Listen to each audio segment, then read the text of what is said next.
Dragi brate in sestre, dragi možakari in žene tam pod korom, tle je še kar nekaj prostih mest, tako se usedete, je bila dolga bridga.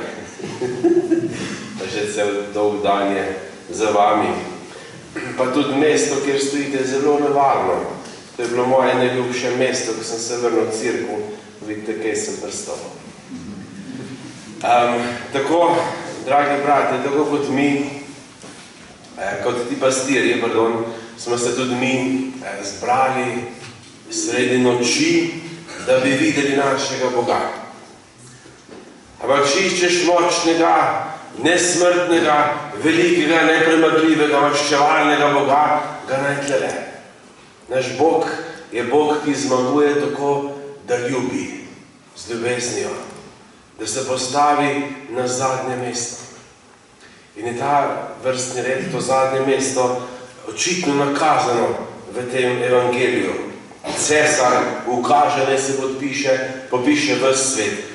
August, Cesar, nekdo, ki je velik, je močan, on je obvladal cel imperij. Edini, ki mu je uspelo vzpostaviti tako imenovani Pax Romana, mir po celem znanem svetu. Cel imperij je živel v miru.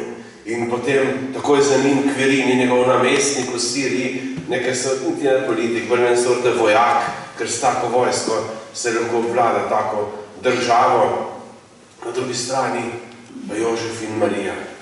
Ena dva nepomembneža iz nekega nepomembnega kraja. Ampak po njima Bog vzpostavlja in gradi drugačno občestvo, drugačno kraljestvo.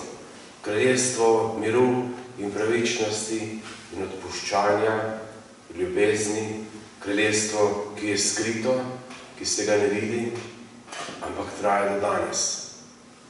Rimski imperij je pa že zdavnaj propal.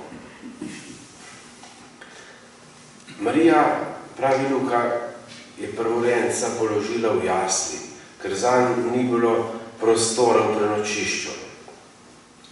Marija je prisiljena malo improvizirati tlele, ampak v veri je zmeraj tako.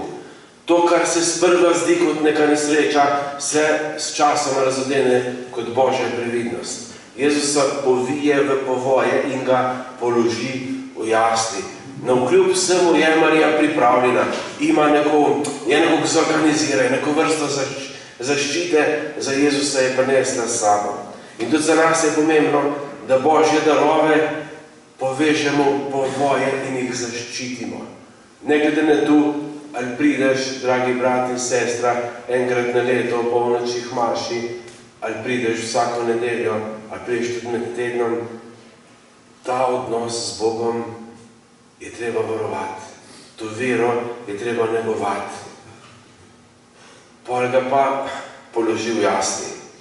V grščini uporabi Luka glagol, ki je isti, ko ga uporabi na koncu evangelija, ko Jezusa položijo v grob, ga deponirajo, ko polagajo trubo.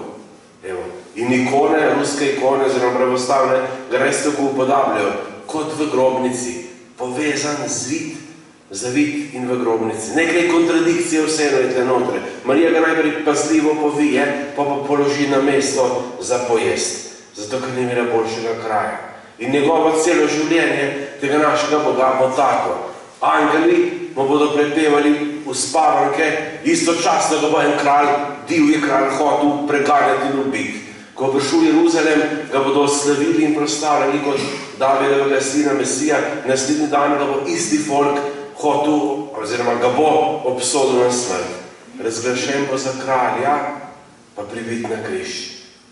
In naša vera ima zmeraj to razpetost med zavrženostjo, med preganjanjem, med sramom, med nekim zatajitvijo in slavo. Med tem, kar se na tej zemlji dogaja in med tem, kar nas čaka na drugi strani. Med smrtjo in vstajenjem, med neko intimnostjo z Bogom, kjer si povsod doma, pa med tem, da smo mi tujci in popotniki na svetu.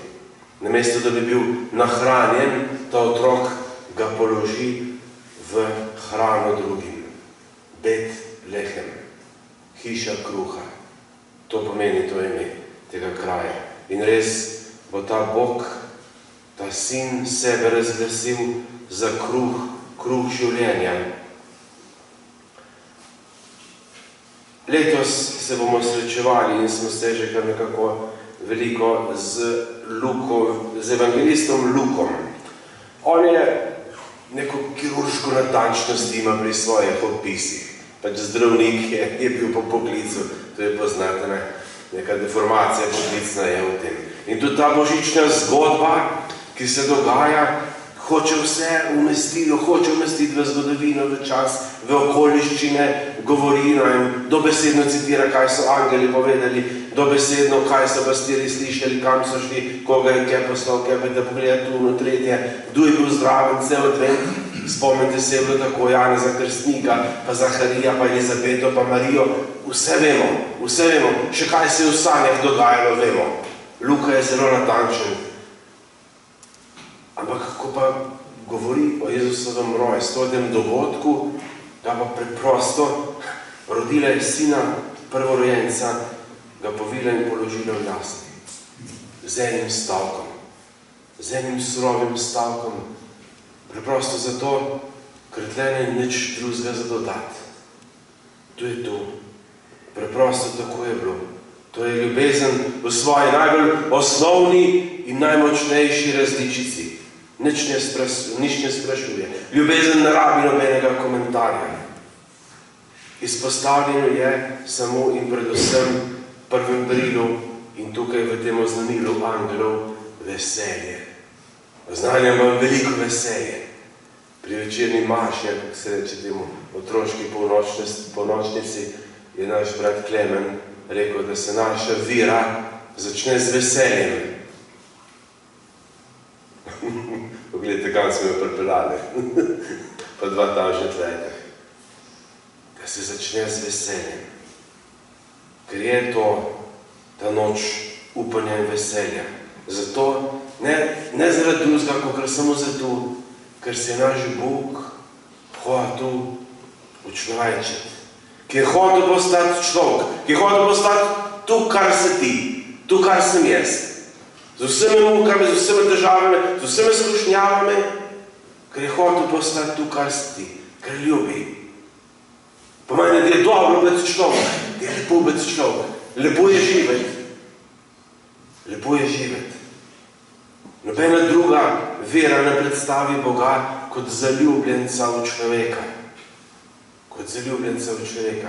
In to do take mere, da je pripravljen vse izgubiti samo zato, da bi bil z nami.